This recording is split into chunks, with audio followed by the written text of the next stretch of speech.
Bonsoir, chers frères et sœurs en Jésus-Christ. C'est toujours un plaisir pour moi de vous retrouver si nombreux autour de nous pour le partage de la parole de Dieu et pour un instant de prière. Que la grâce et la paix de l'Éternel soient sur chacun de vous. Vous êtes en direct avec votre serviteur Pierre Médénou Kenkponwi de l'église baptiste de Vedoko, cité de l'Espérance, à Cotonou, au Bénin. Prions le Seigneur. Père, nous voulons te rendre grâce et te bénir. Nous voulons sincèrement te célébrer, te louer, t'adorer, t'exalter parce que tu en es digne. Père, nous voici encore à tes pieds. Père, que ta parole nous parle et que Seigneur Dieu Tout-Puissant, tu réveilles notre conscience maintenant. Au nom puissant de Jésus. Amen. Bien-aimés, je serai très heureux si vous pouvez partager le lien avec vos amis qui sont autour de vous, avec vos parents pour que nous soyons beaucoup plus nombreux à utiliser cette page YouTube. Ok. Nous allons nous exhorter ce matin en cette semaine dans Marc chapitre 14, verset 38. Juste un verset. Veillez et priez afin que vous ne tombiez pas sans tentation. L'esprit est bien disposé, mais la chair est faible. Et je reprends la lecture. Veillez et priez, afin que vous ne tombiez pas sans tentation. L'esprit est bien disposé, mais la chair est faible. J'ai donné comme mon titre à cette exhortation, tu dois prier. Tu dois prier.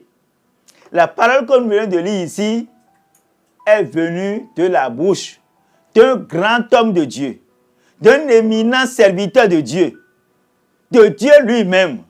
C'est Jésus-Christ. C'est Jésus-Christ de Nazareth qui a adressé cette parole à ses disciples pendant qu'ils connaissaient des moments de difficulté, des moments de douleur.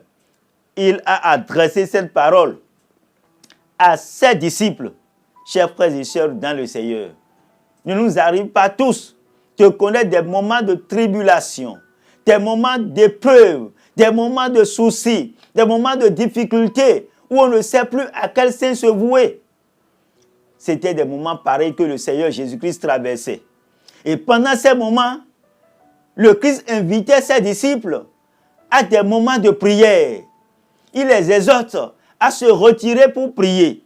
Mais est-ce qu'ils pouvaient prier comme le Maître le souhaitait? Bien-aimés et frères et sœurs dans le Seigneur, c'est ce qui nous manque très souvent.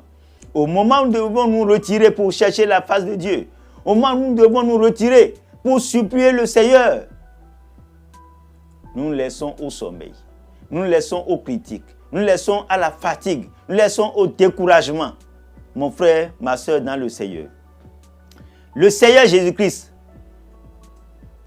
qui était lui-même Dieu et qui est Dieu, a trouvé plaisir dans la prière, afin de se rapprocher de son Père, afin de trouver plus d'intimité avec son Père, parce que les moments qu'il devrait affronter dans les minutes à venir sont des moments très difficiles et très, très douloureux. Bien-aimés et chers frères et sœurs dans le Seigneur, ce n'est pas facile, mais c'est nécessaire pour l'homme de prier. Ce n'est pas facile pour l'homme de rester en communion avec le Seigneur pendant longtemps, parce qu'il y a la chair qui réclame des distractions. Il y a les yeux qui veulent regarder tout ce qui se passe autour de soi. Il y a la conscience qui trouble et qui plonge parfois dans le désespoir. C'est pourquoi je dis que ce n'est pas facile. Mais si nous savons, nous connaissons celui-là avec qui nous sommes en train de nous entretenir, nous aurons plus de facilité à rester en prière pendant un moment, afin de bénéficier de la grâce du Seigneur. Le Seigneur Jésus était le chef de l'équipe parce qu'il était avec ses disciples. Et en tant que leader, il a trouvé bon d'encourager ses collaborateurs à la prière pendant qu'ils voient que les moments qu'ils doivent traverser dans quelques minutes sont des moments de turbulence. En tant que chef d'équipe, en tant que patron et autorité, en tant que responsable de société, en tant que pasteur d'église. Combien de fois nous comprenons qu'il est important d'inviter le peuple à la prière, d'inviter nos collaborateurs à la prière, d'inviter nos collaborateurs à venir chercher la face de Dieu. Lorsque nous voyons des moments difficiles devant nous, lorsque nous voyons le danger venir, certains abandonnent même le peuple, certains abandonnent même le troupeau, d'autres abandonnent même leur équipe pour sauver leur tête. Mon frère, ma soeur dans le Seigneur, Jésus n'a pas abandonné l'équipe pour sauver sa tête, mais il s'est plutôt livré pour sauver l'équipe. Bien-aimés frères et sœurs dans le Seigneur, les disciples n'étaient pas disposés à tenir vraiment longtemps dans la prière. Toutes les fois que Jésus revenait, il les voyait endormis. Et il leur dit, veillez et priez, afin de ne pas tomber en tentation. La tentation est là, ça va venir. Bien-aimés frères et sœurs dans le Seigneur, nous devons rester connectés avec le Seigneur pour lui montrer notre dépendance. C'est cela qui fera qu'il agira davantage dans nos vies. Oui, pour réussir dans notre entreprise, nous devons apprendre à compter sur le Seigneur. Nous devons apprendre à compter sur Dieu par la prière. Pour réussir dans notre entreprise, nous devons nous appuyer sur Dieu par la prière. Pour réussir dans notre entreprise, il faut apprendre à l'écouter par la prière. Parce que prier, c'est communiquer avec le Seigneur.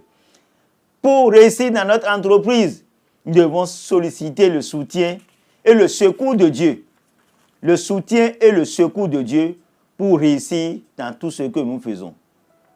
Nous devons lui faire confiance, lui donner la première place dans notre entreprise pour bénéficier de sa grâce. Jésus pouvait ne pas prier parce qu'il est Dieu. Mais pourtant, il a prié.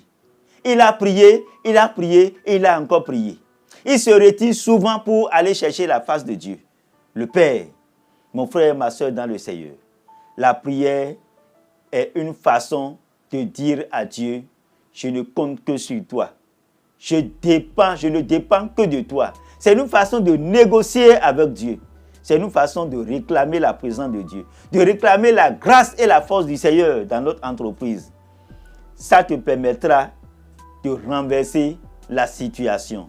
Ça te permettra de renverser le tableau de l'épreuve à la gloire, de renverser le tableau de l'épreuve à ton succès, de renverser le tableau de l'épreuve à ton élévation. Bien-aimés et frères et sœurs dans le Seigneur, ça peut changer et ça doit changer par la prière. Tu dois prier. Ça peut changer et ça doit se transformer par la prière. Oui, le Seigneur a un plan pour toi et voudrait que tu pries dans cette semaine. Tout ce que tu as à entreprendre dans cette semaine, mon frère, ma soeur, dans le Seigneur, apprends à compter sur l'Éternel. Il agira pour toi parce que les choses doivent changer. Les choses ne doivent pas demeurer comme telles. Quelque chose doit changer dans ton entreprise par la prière. Ne sois pas fatigué de prier. Ne sois pas fatigué de prier. Tu en as besoin pour que quelque chose puisse vraiment connaître un changement dans tes affaires, dans ton entreprise, dans ton église. Nous avons besoin de chercher le soutien de Dieu. Bien-aimé, je t'invite à la prière. Inclinons-nous dans la prière pour demander le secours de Dieu. Dieu Tout-Puissant, oui, mon frère a besoin de ton soutien.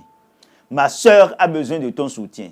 J'ai besoin de ton soutien. Nous avons besoin, Père, de ton soutien dans tout ce que tu nous as confié, dans nos familles, dans nos sociétés, dans notre pays, dans le gouvernement, oh, à l'Assemblée. Père éternel, nous avons besoin de ton soutien. Père, oh Dieu Tout-Puissant, interviens, manifeste-toi, Seigneur, pour que, Père, nous puissions être davantage connectés à toi, pour que tu puisses changer quelque chose, Seigneur Dieu Tout-Puissant, dans notre pays, au nom de Jésus.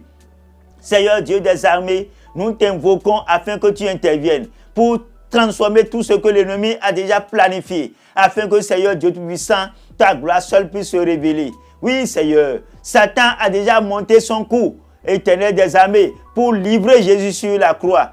Mais, Seigneur Dieu Tout-Puissant, tu as utilisé cette situation pour la gloire de ton nom. Père éternel des armées, tout ce que Satan a déjà planifié maintenant, oh Dieu Tout-Puissant, donne la force de les traverser, Seigneur Dieu Tout-Puissant, sans sentir. Père, je sais que Seigneur Dieu Tout-Puissant, si toi tu es dans la barque, oh Dieu Tout-Puissant, on traverse les épreuves sans sentir. On traverse les difficultés, Seigneur Dieu, avec victoire. Père éternel des armées, donne à chacun de tes enfants de traverser les épreuves, les difficultés, les attaques qui sont devant eux, Seigneur Dieu puissant, avec gloire. Parce que tu as prié le Père et tu as dit, toutefois, que ta volonté soit faite.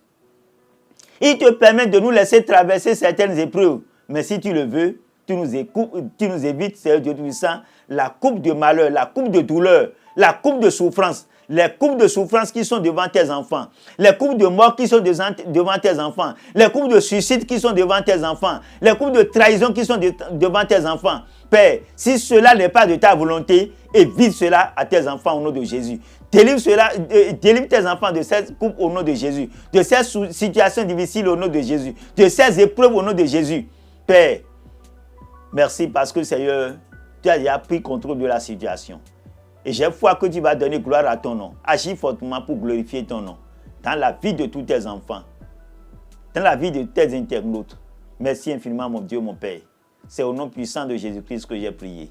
Amen.